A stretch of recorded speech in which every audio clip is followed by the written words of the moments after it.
कायद्याच्या अंमलबजावणीमध्ये हस्तक्षेपाचा उद्देश नव्हता, परिस्थिती बिघडू नये आणि शांत राहावी असा उद्देश होता.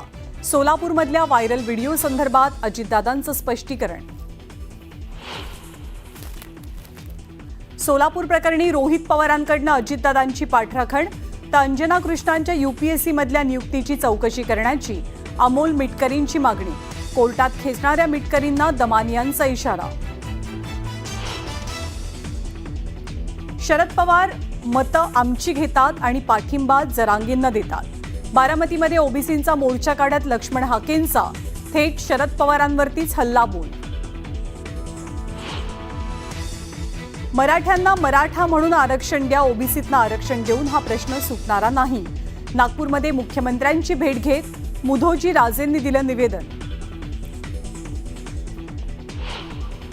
राज आणि उद्धव ठाकरेंच्या युतीतनं मुंबईवरती मराठी माणसाचाच भगवा फडकणार. पालिका निवडणुकीवरनं शिंदेंसह भाजपलाही राऊतांनी सुनावले खडे बोल, तर पुण्यातही फडकले ठाकरे बंधूंचे एकत्रित बॅनर.